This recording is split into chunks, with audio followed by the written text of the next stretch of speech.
All right, welcome to the Amato Report. I have to say up front, if I'm looking a little tired, a little under energy, I got back late last night. I had the honor and opportunity to moderate a congressional and state assembly debate in Los Angeles last night, Congressional District 36.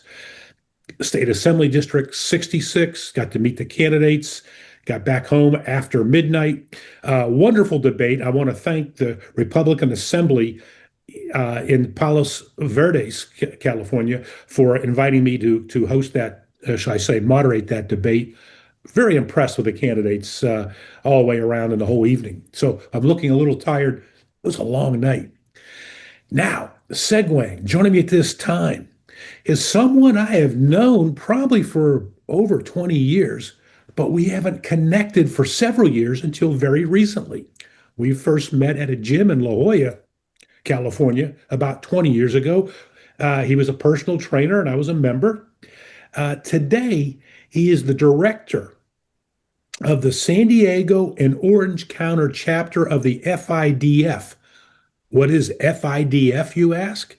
That's the Friends of the Israel Defense Forces. He's also co-founder of something called Shields of David. We're going to find out what Friends of Israel Defense Forces is and why they have chapters throughout America.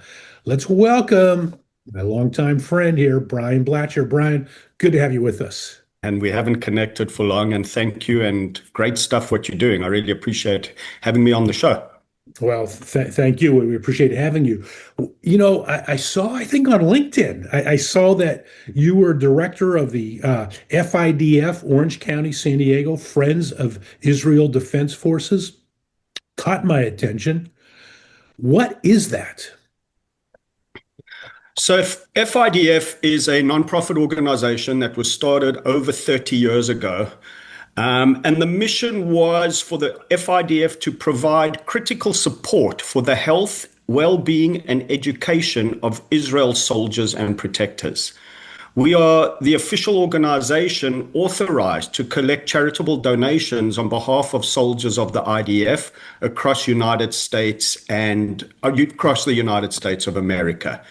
And basically, as Jews in the diaspora, Israeli soldiers' job is to look after Israel, and our job is to look after the soldiers. Hence, this organization was started in the 90s. Okay, so despite the fact that you're in the U.S., not in Israel, you're supporting those Israeli soldiers, is the way I take that. Correct. That is correct. Chapters all across America, I assume. We have 26 chapters. I'm one of 26 directors across the country. And we've got various programs, and this is even prior to October 7th. We've been very active in the military space, but not with equipment, military equipment or weapons. Our job, again, is education, where we have a program called Impact, started 22 years ago. And basically what it is we can subsidize through a donor gift a combat soldier to go to university. So you can adopt the soldier, you give 4-year commitment, $5,000 a year, and we help that soldier get through life while they're studying. That's one program. We have, in the 22 years, helped 24,000 kids get to college. Most of them first ones in their family. Wow. Another program we have is our Lone Soldier program. There are many Jews around the world that volunteer to go to Israel and join the Defense Force. They have no family there, nothing. They could be from a Jew from Ukraine, from America, from South Africa. They are termed lone soldiers. When the other soldiers in their platoon go home for the weekend, these kids have nowhere to go. So we put up apartment building for them so they have somewhere to go. We help fly them to home to visit their parents. We take care of them on the Jewish holidays, invite them out, etc. So that's our lone soldier. Then we have our legacy program, and this is dear to my heart, is this legacy program helps support the teenage kids who have lost a parent in Israel, defending the state of Israel. So what we do is we bring them to summer camp every summer, Hmm. about 300 kids to get a bit of relief. Things. And then part of this bereaved family program is we also have to help. Often it's the breadwinner that dies in battle. Now there's no income, so we have to subsidize the income. So these are all donations that we get from our donors around the country. Wow. Moving now to October 7th. Yeah. I only started FIDF middle of July as I was running Shields of David, my other nonprofit. That's for another episode, how we started that.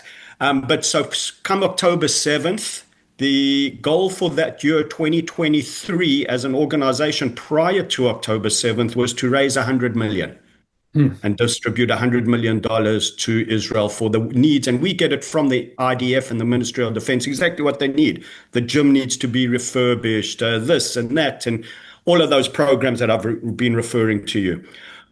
So we raised 100 million in our regular year, but we had an emergency campaign from October 8th to December 31st, 11 weeks. We raised an extra $186 million Oh, jeez. in 11 weeks. It was Wow. insane.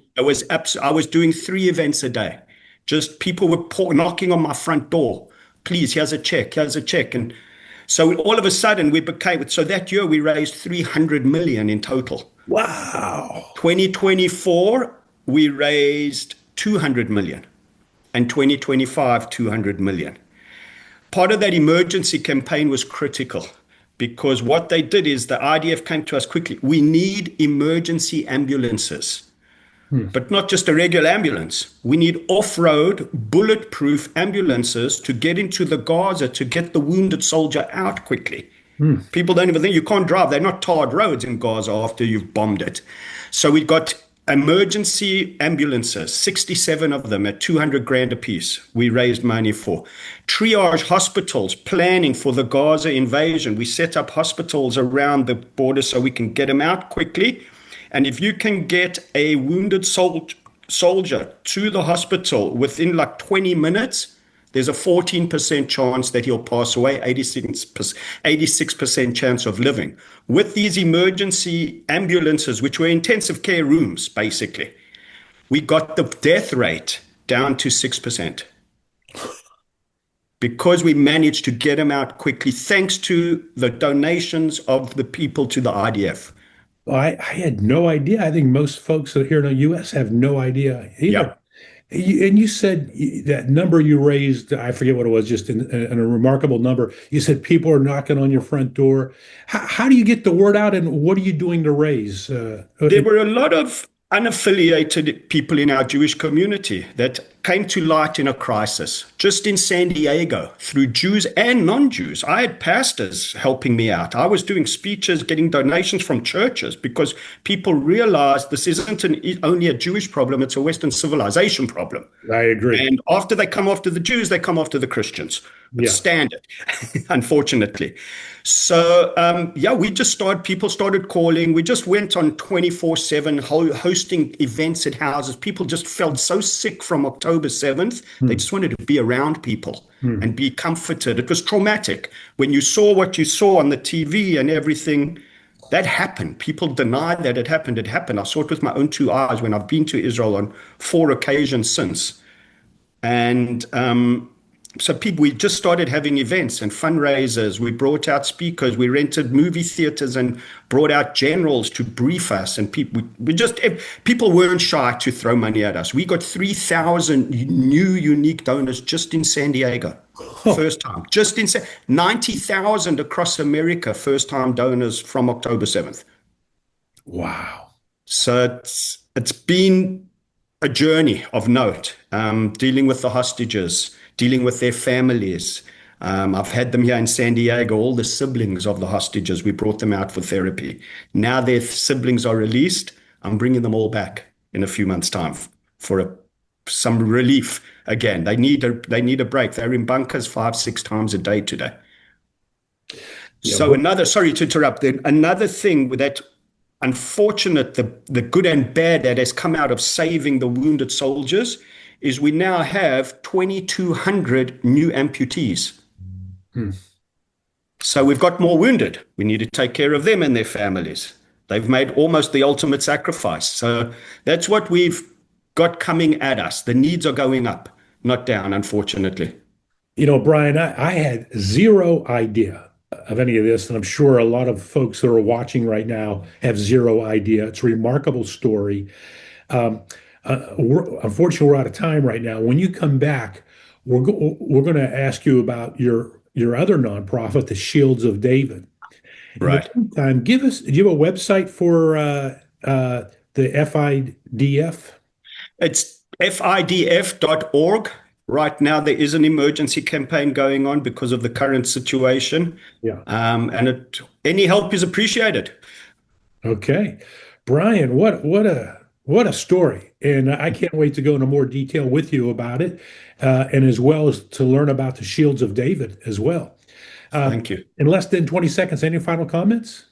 No, I just want to thank you for giving us the exposure. It's very important because we think everybody knows. Yeah. We don't. We need to get the word out and get the support. All right. Well, listen, keep working out. I know you said you're burnt out, but I'm sure you still work out. No, always. Thank you. All Thanks, Rick. right. We'll take care. We'll talk soon. You got it. Take Back care, my friend. after this.